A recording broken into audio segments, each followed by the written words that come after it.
Nós estamos numa série de estudos aqui na igreja esse ano, que o nome é Crescendo no Espírito. Essa é a série que nós estamos pregando o ano todo, sobre crescer no Espírito. E dentro desse tema, nós separamos alguns subtemas. E nesses dias nós estamos no quarto estudo, falando sobre as decisões de fé. Não há como crescermos no Espírito sem decisões de fé corretas, ok? Então hoje nós vamos para o nosso quinto estudo nessa área. Algum dia a gente termina, né? Se não bem agora, até o fim do ano, né? Podemos pregar até lá, né? E hoje nós vamos continuar o nosso estudo então. E hoje eu quero examinar a vida de um rei de Israel, que começou a sua vida de fé ainda pequeno, mas que terminou muito bem, porque alguns começaram bem e terminaram mal. Ok? Esse terminou muito bem. Eu quero meditar com vocês na história de Josias. Ok? Então, a nossa Bíblia, pode abrir a sua Bíblia no segundo livro de Reis, ou Crônicas, desculpe, capítulo 34, versículo 1 a 23. Segundo Crônicas 34, do 1 até o 23. Então, nós estamos dizendo assim na nossa introdução. Olha o que nós escrevemos aí no PowerPoint. Nós dizemos: as decisões de fé são aquelas que seguem os princípios bíblicos para um relacionamento correto com Deus. Às vezes nós pensamos que estamos fazendo decisão de fé, mas não é nada de decisão de fé, porque estamos fazendo a decisão que a gente acha melhor. Então, decisão de fé é decisão de acordo com o que a palavra de Deus diz.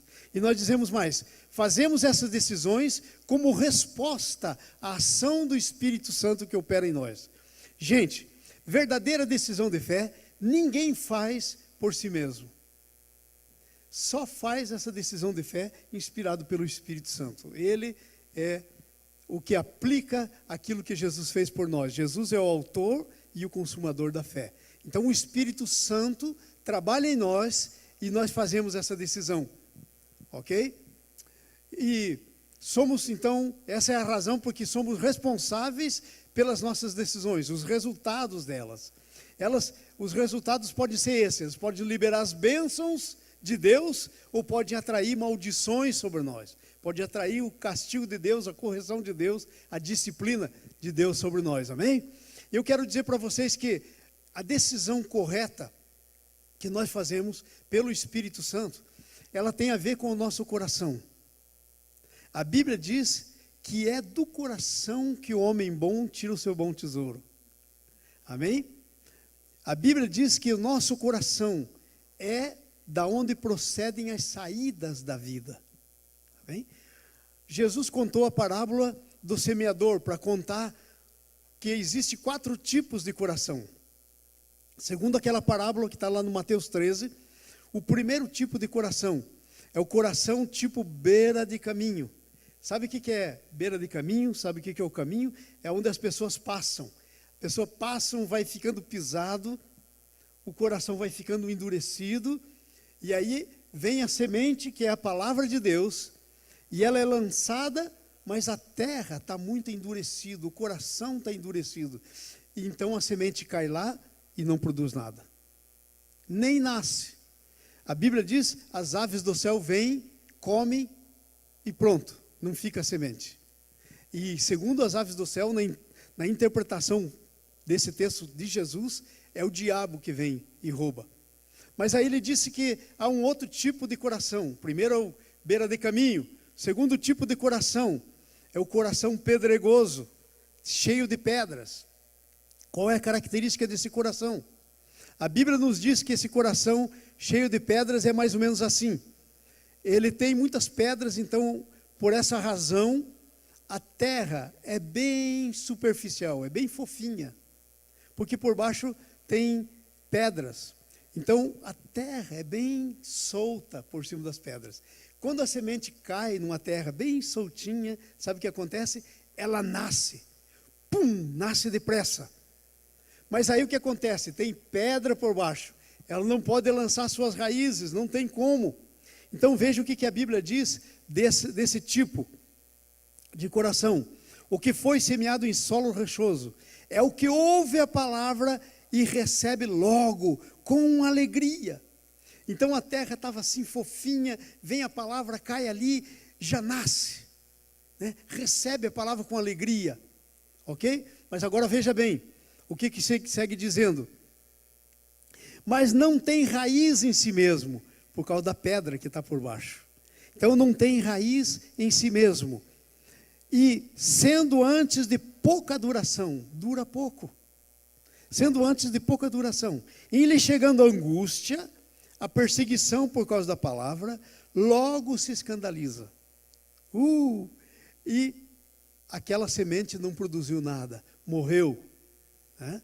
Não produziu nada. Quando veio as provações, que vem mesmo, não é só uma possibilidade, elas acontecem de fato. Então elas vêm, aí aquele coração beira de caminho não tinha raízes, sabe? Coração endurecido, coração superficial, não lança raízes. São 2 tipos de coração, Jesus disse que tinha 4. O terceiro tipo de coração é o tipo do coração que tem espinhos, cheio de mata no seu coração. Então veja bem, o que foi semeado entre os espinhos é o que ouve a palavra, agora presta atenção.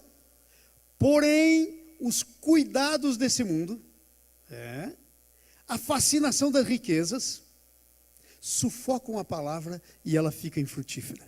Não produz nada. Mas finalmente há um bom tipo de coração. É o que foi semeado em terra boa. Esse é o que ouve a palavra, compreende a palavra, sabe o preço que tem que pagar, sabe a perseverança que tem que ter, compreende e produz muito fruto. Produz a 100, a 60 e a 30 por 1. Esse é o coração. São 4 tipos de coração. Aí você pode pensar assim, e não é isso que eu estou dizendo. Então danou, pastor. Porque que tal se eu nasci com um coração duro? Gente, por causa do pecado, eu, você e todos nós estamos naqueles 3 primeiros tipos de coração. Agora, ninguém tem desculpa para continuar com o coração endurecido. Ninguém tem desculpa para continuar com o coração pedregoso. Ninguém tem desculpa para continuar com o coração cheio de espinhos. E por que não? Porque o Espírito Santo, e nós nascemos assim, eu estava dizendo porque nós somos esses 3 tipos de coração. Ninguém nasce no 4º tipo de coração. Não existe, porque todos nós nascemos no pecado. Nós podemos nos tornar o 4º tipo de coração. Mas por causa do pecado na nossa vida, nós nascemos com coração duro, com coração rochoso e com coração espinhoso. Mas vem o Espírito Santo, e o Espírito Santo é capaz de trabalhar em qualquer tipo de terra que seja o nosso coração. Se é duro, o Espírito Santo é como óleo, ele amolece o nosso coração. E o nosso solo vai se tornar bom, a semente vai cair e vai produzir fruto. Não interessa se era duro. Se é rochoso, o Espírito Santo pode tirar as pedras do nosso coração. Essa é a obra do Espírito Santo. Se é espinhoso, o Espírito Santo pode tirar fora todos os espinhos do nosso coração. Agora só tem uma coisa que o Espírito Santo não fará e nunca fará. Qual é? É passar por cima da sua decisão. Deus, quando criou você, Ele deu para você uma coisa chamada livre-arbítrio. Free will. Ele te deu o livre-arbítrio. E você é responsável por ele. Então o que acontece muitas vezes? Vamos dizer, eu sou um coração beira de caminho, duro. Vem o Espírito Santo e começa a trabalhar comigo e me convencer. Mas por causa que eu tenho liberdade de escolha, eu tenho livre-arbítrio. A Bíblia diz, eu posso resistir o Espírito Santo. Eu posso fazer uma decisão contrária àquela decisão que o Espírito Santo quer que eu faça. Entenderam? Então, nós somos responsáveis pelo tipo de coração que temos. Porque nós não fomos responsáveis quando nascemos, mas nascemos no pecado. Mas o Espírito Santo, Jesus morreu por nossos pecados, o Espírito Santo vem para trabalhar em nós, e agora é a nossa decisão. Vamos deixar o Espírito Santo trabalhar em nosso coração ou não? se nós deixarmos qualquer um daqueles 3 tipos, o duro, beira de caminho, rochoso e o espinhoso, vão se tornar bom coração. Ninguém nasce com bom coração por causa do pecado. Então nós estamos falando das nossas decisões de fé. E a primeira grande decisão de fé que nós temos que fazer é essa. Quando o Espírito Santo vem e começa a trabalhar no nosso coração. Veja, você está aqui porque você já fez essa decisão de fé. Por que você acha que tem muita gente que não está aqui? Tem muita gente que nunca pisa numa igreja. Por que você acha? Porque o Espírito Santo trabalhou no coração. Tinha um coração endurecido, o pedregoso, o espinhoso. Nunca deixou o Espírito Santo trabalhar. Nunca fez a decisão de dizer: Senhor, eu te entrego o meu coração. Trabalha em mim, Senhor. Muda o meu coração. Quebranta o meu coração. Quebranta meu coração. Ah, eu amo essa música. Quebranta meu coração. Eu posso te tocar. Você pode tocar em Deus, pelo Espírito Santo. Quando Ele vem, quebranta teu coração. E você diz sim para Ele. Você abre a porta do teu coração. Como diz lá no Apocalipse: eis que estou à porta e bato. Se alguém ouvir a minha voz, abrir a porta, eu entro. Ok? Então você pode. Ninguém tem desculpa para ter coração pedregoso, duro ou espinhoso. Todos nós podemos ter bons corações. E você já passou na primeira fase do teste. Você já abriu o coração, é por isso que você está sentado nesse banco aqui hoje. Mas ainda tem uma segunda fase. Dá-me um coração igual ao teu, meu mestre. Dá-me um coração igual ao teu. Coração disposto a obedecer. Essa é a segunda fase. Você abre o teu coração, o Espírito vem. Mas depois o Espírito Santo quer transformar o teu coração num coração igual ao de Jesus. E aí a tua guerra começa. Ok? Porque não basta ter feito a decisão de aceitar Jesus. Sabe por quê? Porque Jesus, quando se faz uma decisão de aceitar Jesus, Ele se torna o teu Salvador. Mas Jesus não vai salvar você se Ele também não se tornar o teu Senhor. Uau! E Jesus se tornar o meu Senhor, quer dizer que eu perco todos os direitos. Eu dou para Ele todos os meus direitos, eu já não tenho mais direitos. Porque sabe qual que é o versículo bíblico que resume qual é a posição cristã que nós temos que ter para andar com Deus? É aquele versículo que está lá em Coríntios. Agora já não sou mais eu que vivo, mas é Cristo que vive em mim. E o viver que agora eu tenho na carne, eu vivo pela fé naquele que me amou e a si mesmo se entregou. Aí você precisa toda uma vida de fé. Mas sabe do quê? Nós temos uma coisa chamada alma. Põe a mão assim e diga: eu tenho uma alma.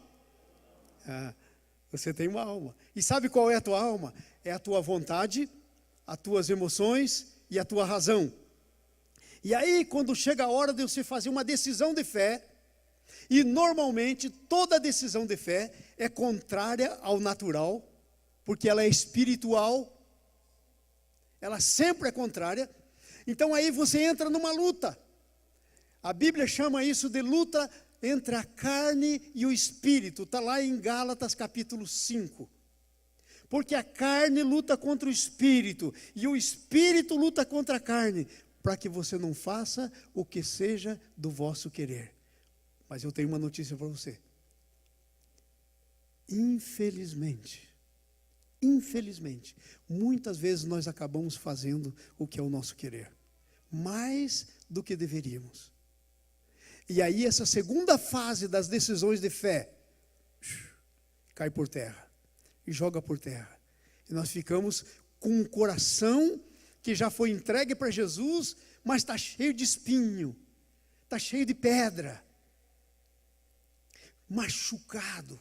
É um coração machucado, é um coração cheio de angústia, coração muitas vezes cheio de rancor, com falta de perdão. Essa é a segunda fase da decisão de fé. Entenderam? Então preste bem atenção. A responsabilidade de Deus já foi feita, porque Ele enviou o Espírito Santo. Jesus morreu, o Espírito Santo veio. Já não há mais desculpa para mim não ter um coração igual ao de Jesus. E esse é o alvo para mim e para você, ter um coração igual ao de Jesus. Hoje nós vamos ver a história de um garoto chamado Josias, que está lá no 34, capítulo 34 do livro de Crônicas, segundo Crônicas 34. Eu quero que você, para entender essa história, você escuta o que está por detrás, o background da história. E o background da história é esse, o que está por detrás é esse. O Josias tinha nascido numa família de um pai, que era um rei também, chamado Amon. E se você for ler sobre ele na Bíblia, ele fez o que era mal perante o Senhor. Ele fez tudo o que ele viu seu pai fazer, o Amazias, que era o rei antes dele, que era o pai dele. E o Amazias fez tudo o que era mal perante o Senhor. Se tornou idólatra. Abandonou o Senhor, fez tudo o que era mal. E aí vem seu pai, que nasceu nesse ambiente, e seguiu o coração. O Amon nasceu no ambiente de Amazias, seguiu o coração dele. Mas aí nasce Josias. E Josias começa a fazer as decisões corretas no seu coração. E veja só, as decisões da fé rompem com as maldições do passado. Ele nasceu numa família idólatra, cheia de idolatria. Ele nasceu numa família de um pai maligno, desobediente. Foi isso que ele começou vendo. Foi isso que ele cresceu vendo. Até um certo ponto, até quando seu pai morreu. Até os 8 anos de idade, tudo o que o Josias via eram as coisas más do seu pai. Agora, fala comigo aqui a verdade. Quando a gente pensa nisso, a gente diz, pobrezinho do garoto, né? Esse não vai ter chance. Ele teve uma chance. Porque ainda que você nasça num ambiente que é contrário, ainda que você tenha exemplos de pessoas que deveriam dar o bom exemplo, ainda que você tenha maus exemplos dessas pessoas que deveriam ser os teus bons exemplos, ainda assim, o Espírito Santo vai trabalhar no coração teu e a decisão é tua. O Amon, o pai dele não foi culpado por quem ele se tornou.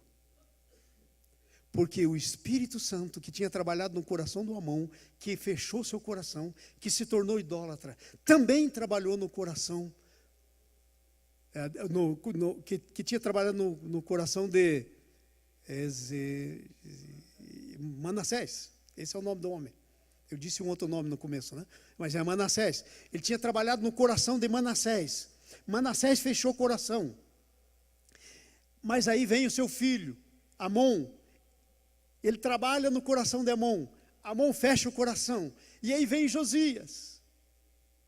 E ele trabalha no coração de Josias. E Josias abre o coração. E ele abre o coração nas duas fases da sua vida. Ele abre primeiro o coração para que Deus trate do coração dele e seja Senhor e Salvador dele. Depois, ele abre o coração para que Jesus se torne o modelo dele. Então ele começa a construir um coração igual ao coração de Jesus. E vejam no nosso PowerPoint que nós dizemos: a decisão da fé rompe com as maldições do passado. Foi nesse ambiente que Josias nasceu, cheio de maldição. Talvez você seja como Josias, como eu. Eu nasci num ambiente assim. Eu creio que a grande maioria, com exceção daqueles que nasceram de famílias cristãs, nasceram num ambiente assim. Mas isso não quer dizer a história final. Essa não é o final da história. O final da história é essa, que o Espírito Santo vem e vai trabalhar no nosso coração. E nós vamos ter capacidade, pelo Espírito Santo, de fazer a decisão. Não por a gente mesmo. Por nós não temos. Mas o Espírito Santo vem. E nós podemos então abrir o nosso coração e nos alinhar com Ele. Mas também podemos fechar o coração. Se abrirmos o coração, Deus corta o nosso passado. Sabe por quê? Porque quando você abre o seu coração, você é cortado da velha oliveira, diz em Romanos 11. E você é enxertado na boa oliveira. Você se torna ramo da videira verdadeira que é Jesus. Então, quando isso acontece, você rompeu.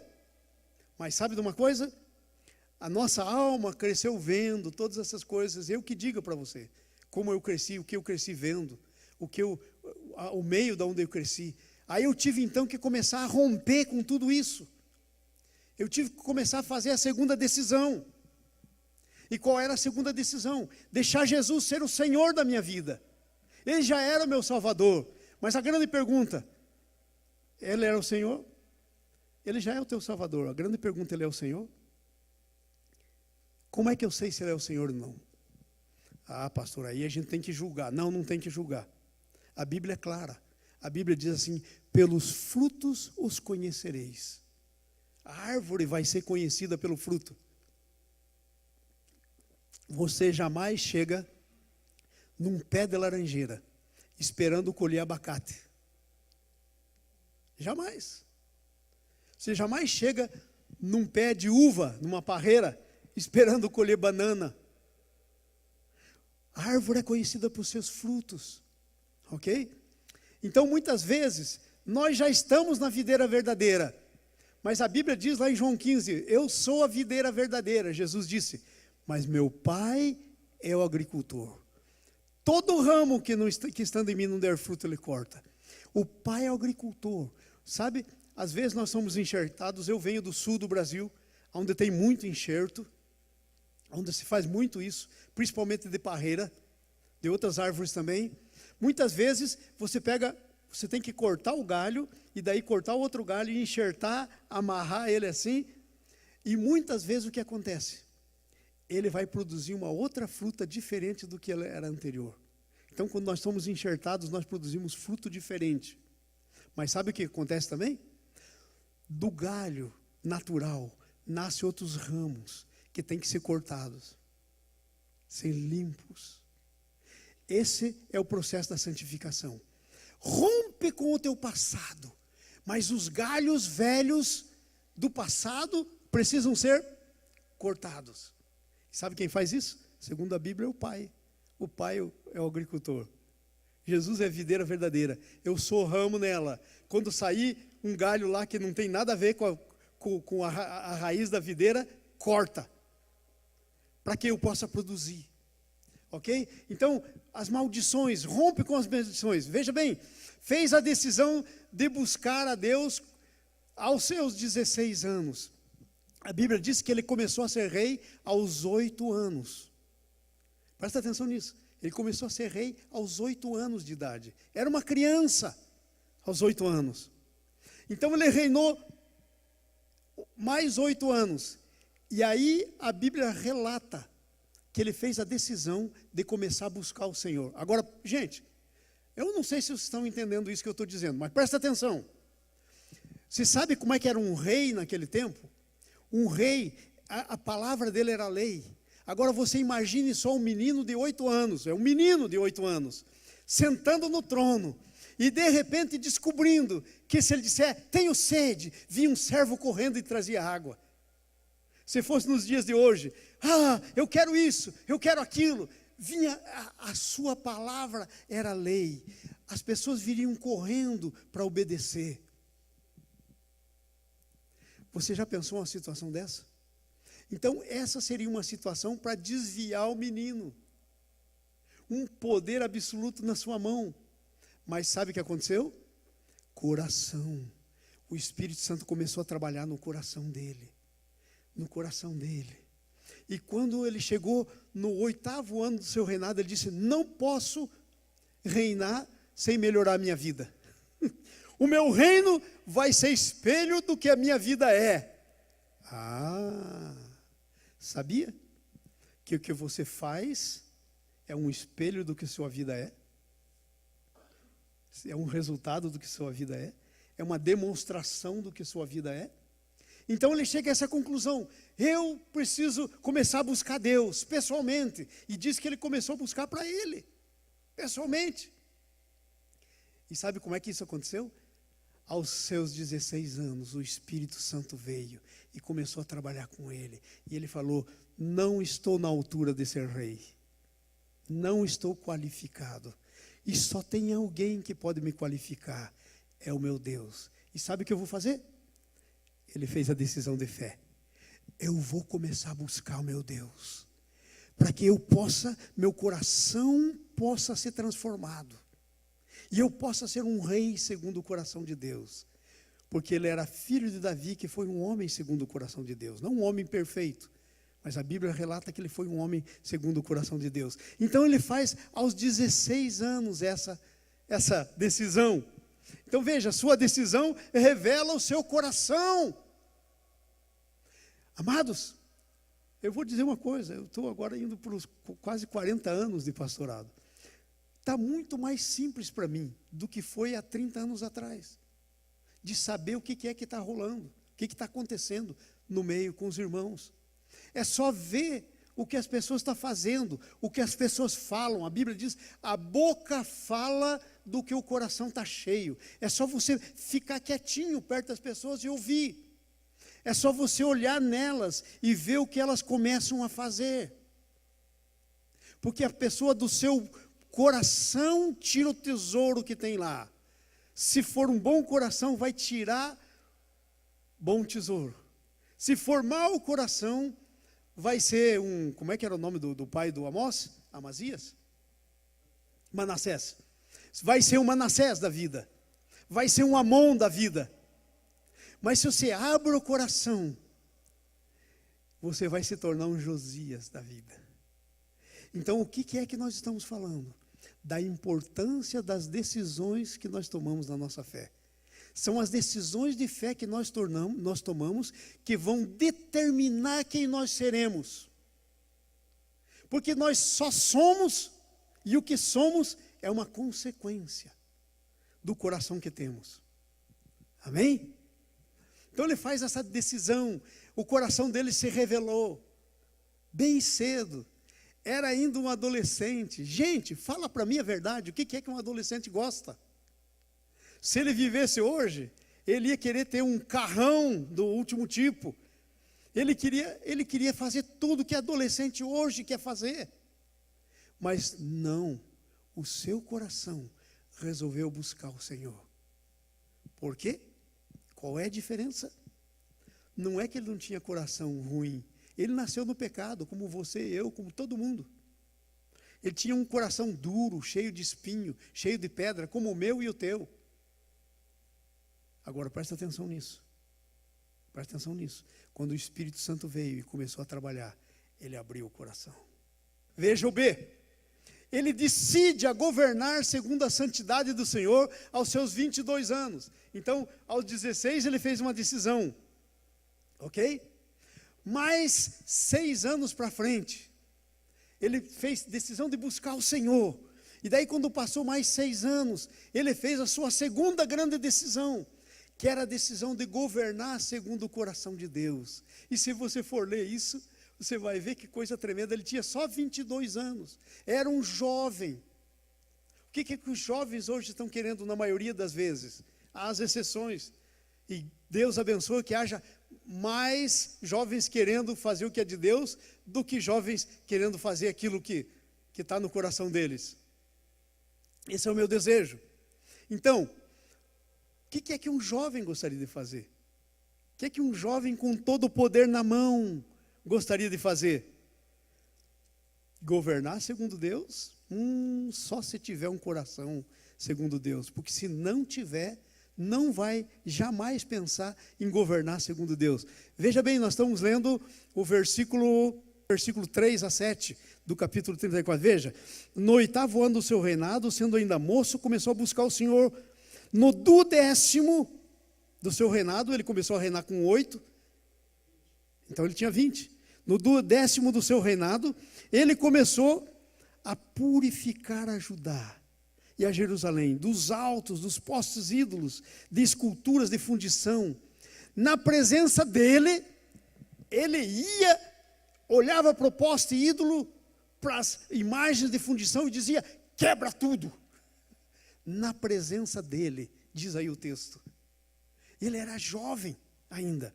Na presença dele. Tremendo isso, hein? Na presença dele, derrubaram os altares dos Baalins. Ele despedaçou os altares de incenso que estavam em cima deles. E os postes ídolos e as imagens de escultura de fundição quebrou, reduziu a pó. Aspergiu o pó daquela desgraça sobre as sepulturas das pessoas que tinham adorado eles, que tinham sacrificado para eles. Tremendo isso. Tremendo isso. Agora veja, os ossos dos sacerdotes, daqueles deuses que não eram deuses, ele queimou sobre os altares deles, e purificou a Judá e Jerusalém. Agora veja, presta atenção nisso, nós vamos para uma parte muito importante. Decide governar segundo a santidade do Senhor, e quando ele decide fazer isso, que ele começa a limpar Jerusalém, sabe o que acontece? Existe uma profecia que se cumpre, porque um dia um profeta se levantou e foi até Betel, onde estavam todos esses altares, e profetizou contra os altares, e disse que Deus ia fender aqueles altares, e o rei estava oferecendo sacrifício. O rei, que era para ser um homem de Deus, estava oferecendo sacrifício sobre aqueles altares. E sabe o que o rei fez? O rei estendeu a mão e disse: agarra esse profeta, vamos matar esse profeta. E sabe o que a Bíblia diz? A Bíblia diz que enquanto ele esticou o braço dele se secou, ficou seco, ele não podia retirar o braço.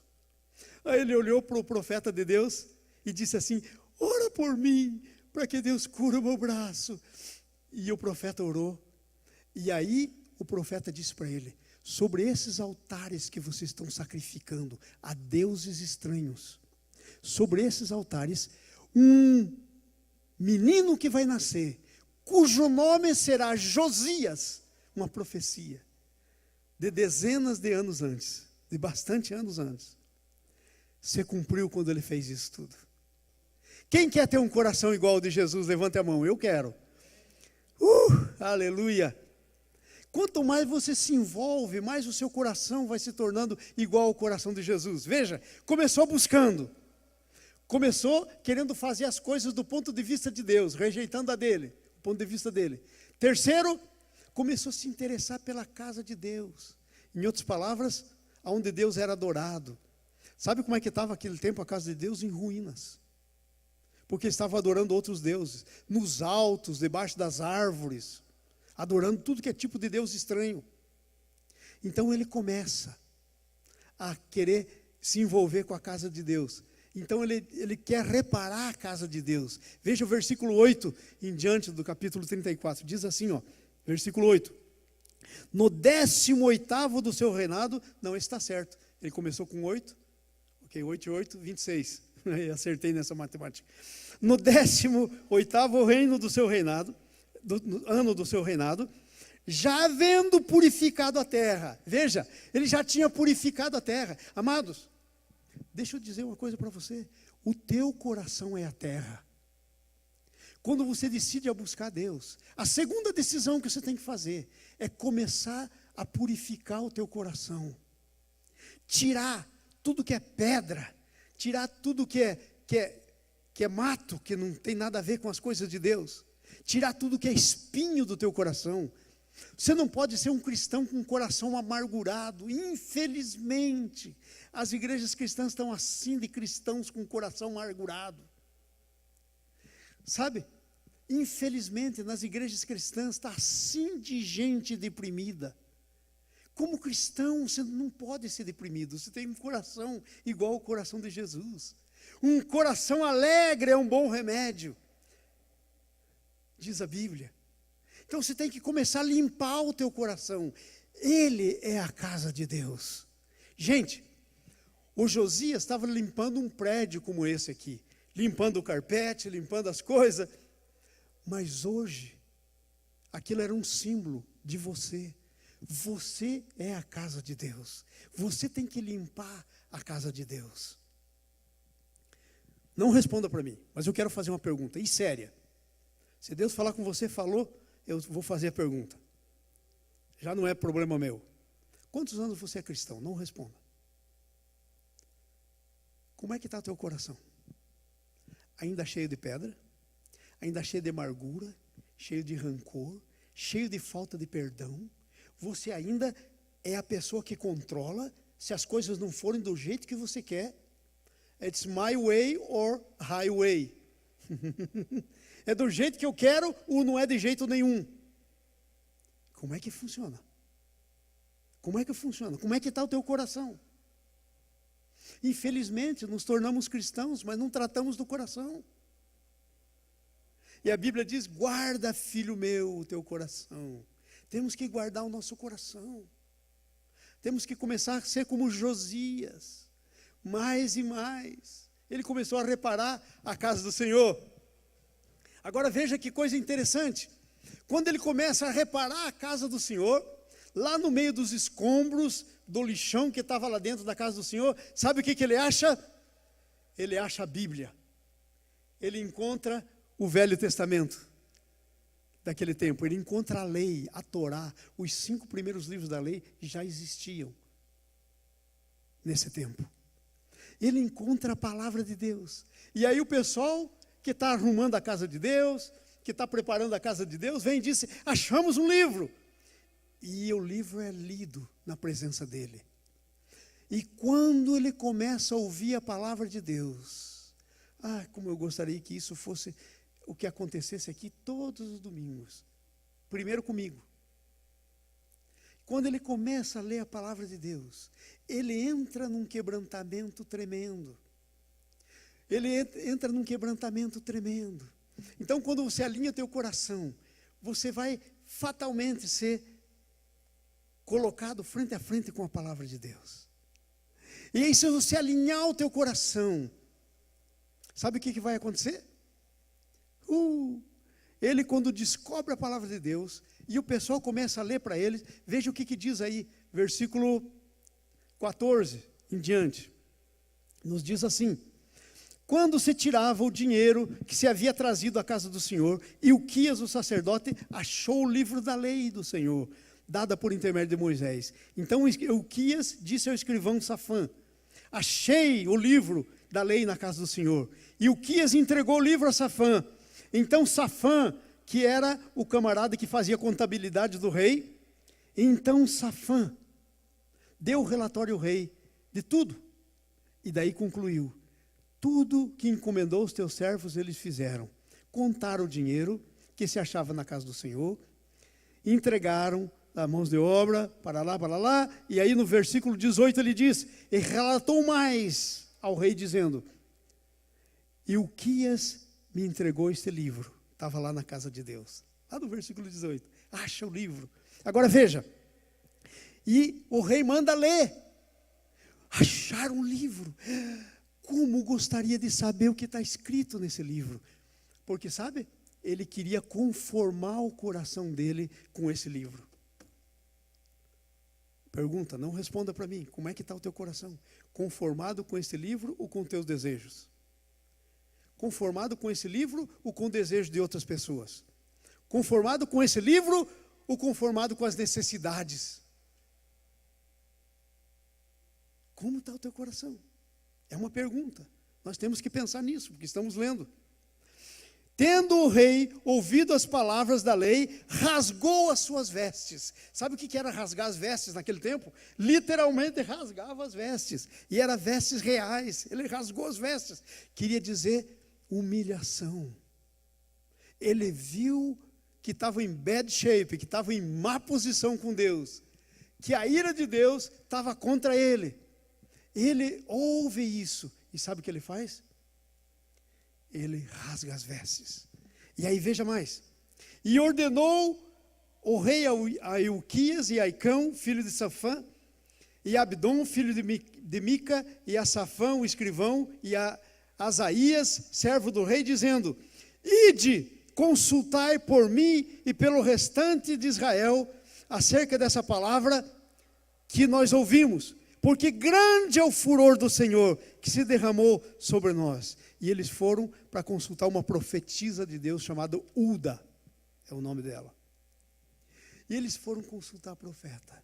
Amados, quando o nosso coração começa a se enternecer por Deus, ele vai se tornando mais e mais de acordo com o coração de Jesus. Mais e mais. Agora ele ouviu a palavra e falou: ai meu Deus, tudo isso fizemos, olha os ídolos que eu já quebrei, olha o que... Tudo isso, nós estamos em culpa. Vai consultar a profetisa. Sabe, você quer saber o significado da palavra de Deus. Quanto mais e mais você se torna alguém que faz a decisão correta de fé, mais e mais seu coração se enternece por Deus. E mais você quer saber o que Deus tem para você. E ele falou, isso que nós lemos é tudo quanto que está aí. A palavra de Deus condena tudo que está aí. Vai consultar a profetisa. E eles foram consultar. Ok? Versículo 23. Onde é que nós estamos aí? A decisão, coloca em contato, a decisão da fé livra do juízo sobre as maldições do passado. Não era ele que tinha feito aquilo, mas era o pai dele. E sabe? Êxodo 20. Castigarei os pais nos filhos até a 3ª e 4ª geração. E ele estava dentro desse juízo. Ele não tinha feito, mas seu pai, seu avô tinham feito. Agora veja o que acontece. Ela disse, a profeta manda então para ele a resposta. Ela disse, assim diz o Senhor, eis que trarei males sobre esse lugar, sobre os seus moradores, a saber, as maldições escritas no livro que leram diante do rei. Ela disse, o Senhor está dizendo, não tem como escapar. Eu disse que ia fazer, eu vou fazer. Agora presta atenção. Vou trazer as maldições. Aí veja o 25. Visto que me deixaram, queimaram incenso aos outros deuses, para me provocarem a ira com as obras das suas mãos, o meu furor será derramado sobre esse lugar e não se apagará. Porém, diga comigo, porém. Não, é uma palavra poderosíssima. Muda a história, sai do juízo, diga comigo, porém. Porém, quando você muda o seu coração, existe um porém. Você não fica mais ligado, porque você saiu da videira, você saiu da oliveira brava, foi cortado e foi enxertado na boa oliveira. Juízo já não está mais sobre você, porque o juízo que era para cair sobre você, caiu sobre a pessoa de Jesus. Ele levou sobre ele o nosso juízo. Mas isso precisa de decisões de fé, e esse é o nosso assunto dessa manhã. Decisões de fé. Então ele diz, porém ao rei do Judá, que vos enviou a consultar o Senhor, assim lhe direi, assim diz o Senhor, o Deus de Israel, acerca das palavras que ouvistes. Sabe esse juízo que está aí? Para você, Deus diz assim, veja, porquanto o teu coração se enterneceu, diga comigo, se o meu coração... Não, gente, esse é por demais de poderoso. Aí era juízo. Saiu do juízo. Então nós temos que falar isso alto. Vamos lá, diga assim: se o meu coração se enternecer. Porquanto o teu coração se enterneceu. Se eu me humilhar perante Deus. Porque diz assim, porquanto o teu coração se enterneceu e te humilhastes perante Deus. Se o teu coração se enternecer e você se humilhar perante Deus, veja o que vem para frente. Quando ouvistes as palavras e as suas ameaças contra esse lugar e os moradores, tu te humilhastes. Diga, se eu me humilhar, se eu rasgar as minhas vestes, se eu chorar perante o Senhor me ouve. Aleluia. Gente, eu não sei se vocês estão pegando essa ideia. Essa é a melhor coisa que tem. Diz assim, ó, veja como é que diz aí esse texto. Chorastes perante mim, também eu te ouvi. Suas orações vão ser ouvidas. O juízo que era sobre você vai ser tirado de cima de você. Que coisa tremenda, amados. Vocês não acham que é um negócio tremendo? É poderoso. Aleluia. Então, a decisão de fé livra do juízo sobre as maldições do passado. Gente, você não tem que ficar pagando maldição do passado. Você não tem que ficar vivendo coisas que você não fez. Mas se você não tomar a decisão, tudo vem sobre você, até o que você não fez. E aí você diz, irmão, pastor João, isso não é justo. É uma questão de justiça. Deus disse, castiga os pais nos filhos até a 3ª e 4ª geração. Está escrito. Amém? Mas nós não precisamos viver isso. Próximo slide, por favor, estamos terminando. Número 2, as decisões da fé faz aliança com Deus. Toda vez que você toma a decisão da fé, você internece o teu coração, você chora perante o Senhor, você busca Ele, isso vai acabar num pacto entre você e Deus. Vai acabar numa decisão de acordo com Deus. Você vai entrar na aliança. Aleluia. A decisão da fé produz fome pela palavra de Deus. Versículo 29 em diante. Então deu o rei ordem a todos os anciãos de Judá e Jerusalém, e se ajuntaram. E o rei subiu à casa do Senhor, e todos os homens de Judá e os moradores de Jerusalém, sacerdotes, levitas, todo o povo, desde o maior até o menor, as crianças também.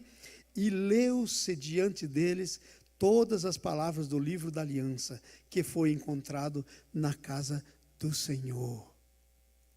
Você vai ter sede. Gente, quanto mais você vai enternecendo o teu coração perante Deus, mais sede vai vindo no seu coração. Quanto mais você tem de Deus, mais você quer. Mas quanto menos você tem, menos você quer. A quem tem será dado, mas ao que não tem, até o que tem será tirado. Essa é a palavra de Deus. Então, produz fome. E ele falou, e não é só para mim, eu quero aqui as crianças, traz a criançada, traz todo mundo. É por isso que você vem na igreja e traz as crianças, é importante. A decisão de fé envolve o coração, a alma e a vontade. Versículo 31. Escute o que diz aí no versículo 31. Veja que coisa tremenda. Estou no 34, versículo 31. O rei se pôs no seu lugar e fez aliança entre o Senhor para o seguirem, para guardarem os seus mandamentos e os teus testemunhos e os seus estatutos. E agora diga comigo, eu vou guardar. Gente, come on, give me a break. Vamos falar alto, levanta a voz. Diga, eu vou guardar os testemunhos, a aliança, os mandamentos, os estatutos. Agora põe a mão assim, de todo o meu coração. Põe a mão na cabeça, de toda a minha alma. Cumprindo essas palavras da aliança que estavam escritas nesse livro. Você tem que guardar, tem que começar no coração. E depois tem que ir para a alma. Mas começa no coração. Se começar na alma, vai passar. Mas no coração nunca. Amém? Então, faz uma decisão que envolve sua alma, seu coração. A decisão de fé inspira outros a se chegarem a Deus. Veja o 32. Escute o que diz o versículo 32. Todos os que se acharam em Jerusalém entraram na aliança. E os habitantes de Jerusalém fizeram segundo a aliança de Deus, o Deus dos seus pais. Voltaram para Deus. Estavam sacrificando nos altos, nos montes, embaixo das árvores frondosas, das árvores grandes. Agora se voltam para Deus. A tua decisão vai inspirar o teu povo, quem está perto de você. Porque assim, gente, a gente, queira ou não queira, é um fator de contaminação. Agora, há duas coisas que podem acontecer. Nós não temos como evitar de contaminar as pessoas, mas nós podemos contaminar com as boas coisas ou com as más coisas. A gente vai passar para as pessoas o que nós somos e o que temos. A gente vai passar para as pessoas o que é o nosso coração. Uau! Você não tem como fugir disso. Porque você não é uma ilha isolada, sozinho. Você está em relacionamento, você diz palavras, você tem gestos, você tem comunicação corporal. Entenderam isso? Então é assim que acontece. A decisão de fé inspira. Decisão de fé resulta em mais santidade. Irmãos, a Bíblia diz assim, escute esse versículo: o caminho do justo é como a luz da aurora, vai subindo mais e mais até ser dia perfeito. E sabe o que diz o outro versículo? Sede perfeitos, como o vosso Pai Celeste é perfeito. Pastor, mas a gente, não interessa se não somos perfeitos agora, nós temos que querer ser perfeitos. Porque se você não quiser, não vai acontecer. É a tua decisão. Então veja aí, versículo 33. Josias tirou todas as abominações da terra que eram dos filhos de Israel.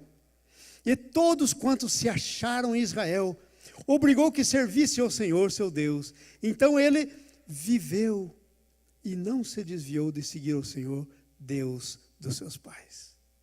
Uau! A Bíblia diz: aquele que se suja ainda mais. Aquele que se santifica ainda mais. Não há elemento neutro. Não existe posição neutra.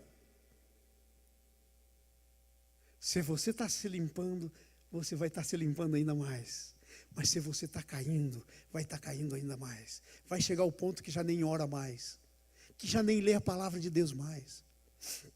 Que você tiver, veja só, eu vou dizer uma coisa para vocês, irmãos. Eu sinto que isso aqui é de Deus para você, que está me ouvindo aqui. Presta atenção. A Bíblia diz aí, eles fizeram aliança de cumprir a lei do Senhor. A lei do Senhor é perfeita. Leia o Salmo 139. A lei do Senhor é perfeita. Vai dizendo lá um monte de coisa. Agora eu quero ler aqui uma coisa para vocês, presta atenção. Essa coisa, esse ponto aqui é o que mais nós quebramos. E tomamos, como diria em espanhol, a la ligera. E não levamos a sério a coisa. Levamos como se fosse pouca coisa. Escute isso que eu vou ler para vocês. Presta atenção nisso. E eu espero que você jamais caia nisso. Nunca, na tua vida nunca. Sabe por quê? Porque eu quero que você seja a pessoa mais vitoriosa que já existiu. Eu vou ler os 10 mandamentos. Os 10 mandamentos, os primeiros 4 mandamentos, têm a ver com o teu amor a Deus. É como você se relaciona com os 4 primeiros mandamentos que dizem o quanto você ama a Deus. Os outros 6 mandamentos é como você ama o seu próximo. Ok? Então eu quero ler para você. Eu quero ler o último dos 4, que tem a ver como amar a Deus. O último dos 4? O último dos 4. Lembra-te do dia do sábado para santificar. E para que você não entenda errado, a palavra Shabat, que é hebraica, não quer dizer um dia da semana. Não. Quer dizer dia de descanso. Então, eu vou ler traduzindo a palavra hebraica. Lembra-se do dia de descanso. Lembra-se do dia de descanso. 6 dias trabalharás, fará toda a sua obra, mas no 7º é o dia do descanso do Senhor, é o Shabat do Senhor. Nele não fará nenhum trabalho, nem teu filho, nem tua filha, nem tua serva, nem teu servo, nem teu animal, nem o forasteiro, porque em 6 dias fez o Senhor o mar, a terra, tudo que neles existe, mas no 7º descansou, e abençoou o Senhor o dia de descanso. Por nada nós deixamos de vir na igreja e vamos trabalhar. Por nada. Não, mas aí tem o meu chefe querendo que seja. Diz para o seu chefe: excuse me, eu não trabalho no dia de descanso. Eu trabalho 6 dias. 6 dias eu tenho para fazer toda a obra. Mas, segundo a palavra do meu Deus, eu tenho um para descansar e buscar a presença dEle. Então, no domingo, eu não termino a construção. No domingo, eu não termino o press washer que eu estava fazendo. Vai ficar para segunda. No domingo, eu não vou limpar a casa. No domingo, não interessa o quanto você está precisando. No domingo, eu não termino a tua piscina. Tem muita gente aí que constrói piscina aqui. Entenderam? Agora veja, quando nós vamos chegar a ser igual Josias? O que é que Josias fez? Com todo o seu coração. A lei do Senhor é perfeita. A lei dá paz à nossa alma. Porque quando você cresce, nós temos que começar a ser responsáveis. Parar de usar de desculpa. Não tem desculpa. E daí não sabe porque é amaldiçoado. Quebra. Não ama Deus sobre todas as coisas. Não, ai Deus, mas por que está acontecendo comigo isso? Ai. Não sabe, é simples. Você está colhendo o que plantou. Só o que plantou, nada mais. Deus é justo. Vocês estão entendendo? Bad way to finish a preaching. Mas eu tenho certeza que era isso que Deus queria que eu dissesse. E eu quero dizer mais uma coisa para vocês, presta atenção nisso. O meu temor a Deus, faz que quando eu chegue aqui em cima, eu tenha o máximo de cuidado para não dizer nada que eu não esteja ouvindo, sendo dirigido por Deus para dizer. Se for para mim vir aqui em cima e dizer alguma coisa que Deus não esteja nisso, que não esteja na palavra de Deus, que eu não possa dizer, escuta esse versículo, eu prefiro não subir aqui em cima, porque para mim isso é desonra com o meu Deus, em nome de quem eu estou falando. Eu não poderia honrar o meu Deus desonrando, falando coisa que não é dele. Então se ele disser para mim falar, eu falo. Importa amar a Deus primeiro, depois você. Mas você tem uma coisa para te dizer, você é só o segundo, não é o primeiro. Ok? Se eu tiver que fazer a decisão, eu não tenho nenhuma dúvida. Ok? Porque para mim o meu Deus é o mais importante. Amém? Põe a conclusão para a gente. Josias estabelece o serviço do Senhor, ensina o povo a lei do Senhor e celebra a melhor Páscoa já vista na história. Páscoa mais agradável ao Senhor de toda a história. Está escrito lá. Não houve Páscoa como essa. Celebração ao Senhor. Sabe por quê? Porque ele tinha o coração. E eu quero terminar nessa manhã dizendo: quer reconsagrar o seu coração? Você já fez a decisão, a primeira decisão da fé. Você já pisou no primeiro degrau, já subiu ele. Agora o segundo é esse. Ele tem que ser Senhor da tua vida. Você quer fazer uma decisão de renovar os teus votos com o Senhor? Veja como foi Josias. Por isso ele foi o homem que foi. Eu quero fazer a pergunta para você. Você quer hoje se consagrar ao Senhor, como fez Josias, de todo o coração? Você quer rasgar suas vestes hoje?